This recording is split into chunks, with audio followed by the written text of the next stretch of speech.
I was single when I was 29, and then I was single when I was 40. I was never single in my 30s. And boy, that is a big period of time to forget how to be single. Yeah. Because you go out there, and you're like... also the years 2009 or whatever the year, 2013 to 2023. Right, like I hadn't been on an app. Yeah. Right? And so all of a sudden you're going out there and you're like trying to do your old card tricks, and you're like, oh, I'm not as dexterous with these. Is this your card? It's not. It used to be your card. Okay. Let me try to get, yeah. Yeah. So that was hard, but it was all, I think, necessary. And I ended up meeting the person I was absolutely meant to be with. Just unequivocally, certainly the person. Yep. And that was really clarifying. And we had been friends. And I've told this in some fashion before, but this was Tell it better this time. Yeah. I've worked on it. I've worked it. Great, now it's ready for the big time. Great. Let me sit back and enjoy this. So I think you will find this interesting too. And like, it was interesting just intellectually. But when I met the person that I am currently with, who I'm engaged to marry, I'm a gay person. Did we ever say that? I don't think we did. It's obvious. I mean, it's the My gay voice is so silent. Right. The gay is silent. Mm-hmm. Mm-hmm. Yeah, that's right. There's something. You know what I'm saying? Yeah, no. It's unspoken. It's in. But assumed. Yeah. Assumed with my mannerisms. But although I will say I didn't assume when I met you. Because it could just be Jewish. Well, somebody I worked with in Hillary's office said, I didn't know if you were gay or just arrogant. We also would have accepted arrogant. And it's like, yes. The answer is yes. Yeah. But precocious. Sure. You can't be... Back then. No such thing as a precocious 40-year-old. But when I met the person that I am currently engaged to, they were a woman. I was a gay man. And so we were just buddies. And we worked together. And everyone's like, oh, that's so cute. Basically, Ari is their name. They had only really been in relationships with women. I only had dated men. And so we were just friends. Yeah. And we were friends for a long time. You can say stuff you wouldn't say to somebody that you're trying to be in a relationship with. Right, which wasn't even... It wasn't even impossible. It wasn't even a thought. It wasn't even a thought. But they had begun their transition. And over the course of our friendship, they transitioned into someone that, whether or not we would date, is in the realm of possibility, because... But at least the right category. Right. Just at least the Venn diagram is starting to overlap. Yeah. And it was this strange experience where, look, sometimes when you meet somebody, there's a intimacy, but no attraction. Yep. And over time, the intimacy leads to a connection that becomes romantic. That happens. Other times, people just meet, they have an instant sexual chemistry or romantic attraction, and then over time, like, intimacy follows. Yeah. But in most cases, they look the same the whole time. Yeah. It is really strange to have a friend and an intimate friendship, and then they slowly evolve into your type. Like, that was a trip. Yeah. And it's like, are we just getting closer? Is this becoming Every something time else? they go to the doctor's office, they become more... That almost never happens. Strange, right? Yes. So it was very confusing, and it was confusing for them because... That must have been really interesting, where you're like, wait, is this how... You're literally turning into a guy, and it's like the reverse... Back to the Future. Right, yeah, sure. Wait, what? But like, you're getting an erection. I mean, if I can be crass, you're getting an erection. I don't know. Maybe this is wrong. Maybe it's wrong, but maybe it's right. I don't know how we got to Back to the Future. You know how we got there. I don't. Because Marty McFly's running out of time, and his hand is disappearing. I see. And you're running into time. And your erection's growing. And you know that you've had smarter points before. We all have. Almost everyone's had a better point than this. So it was this.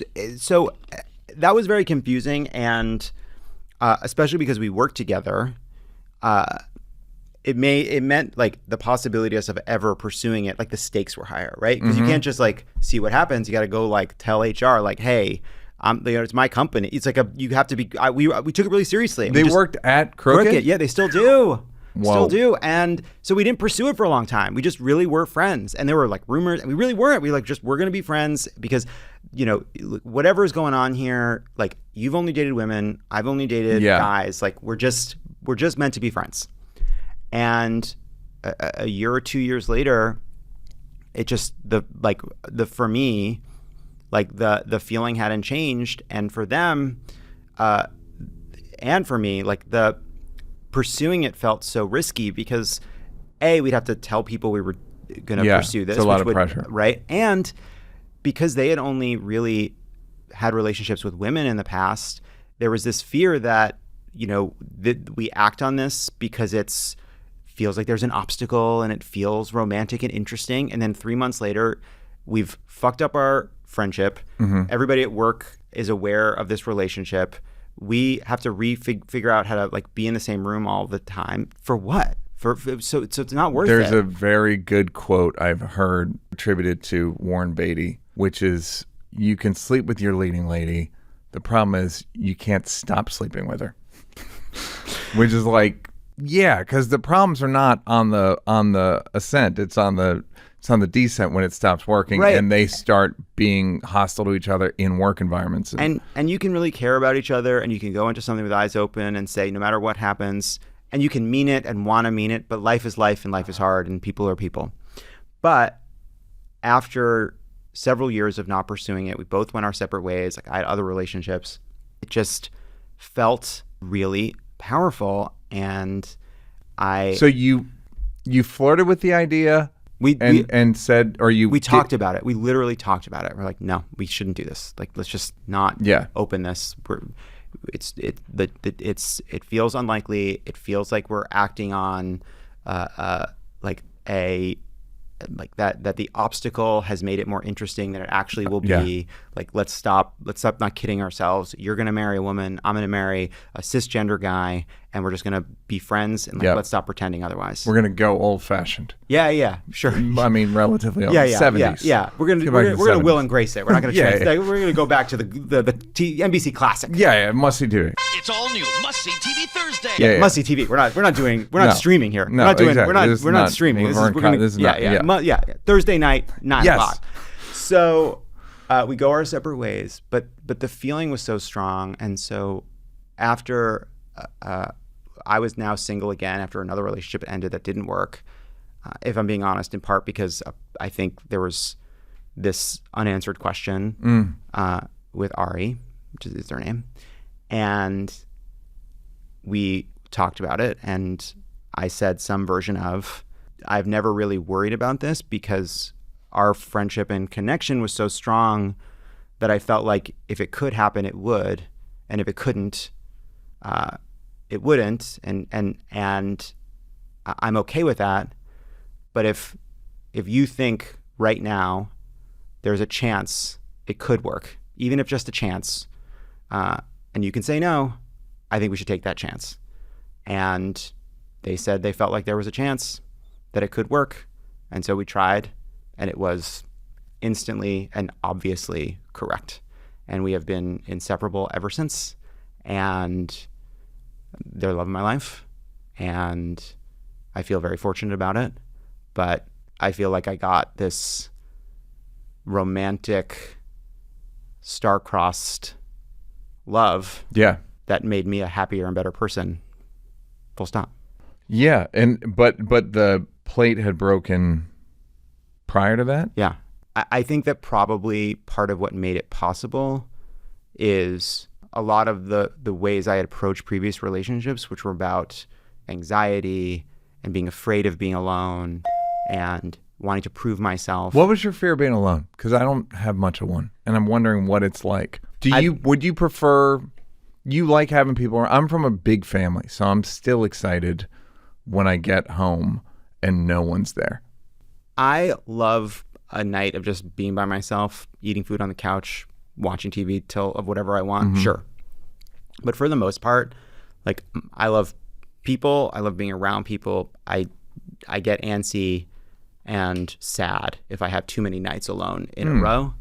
And I like being in a couple. I do. After a full day at work, you're with people, you're hosting, Yes. In the same way that, like, people say they like remote work, but then you look at it and everyone's really fucking depressed. Yeah. It's easier to do nothing and be by yourself at home, Yep. but it's not better for you. And so like, for example, like on Friday, I'm usually pretty tired, but like, man, do I know it's good for me to kind of like tie myself to the ship and on like Tuesday, like invite 2 or 3 friends over for Friday night and say, I'm going to cook dinner. Because then even though I'm tired, even though I'd rather veg out and just do nothing, it is better for me and like better for life to know that like, you know what, I'm going to get home. I'm not going to take even a break. I'm going to start making dinner. People are going to come over. We're going to have a conversation. We're going to sit around the table. I'm going to bring food out. We're going to talk for 3 hours at like 10 o'clock. They're going to be like, all right. And then they're going to leave. Yeah. Then I'm going to do the dishes. Then I'm going to get into my room. And then I'll be like, oh, I'm exhausted. But it feels good. Yeah. It's good to force yourself to do that. So that's how I am. Like, I know it is better for me almost universally to like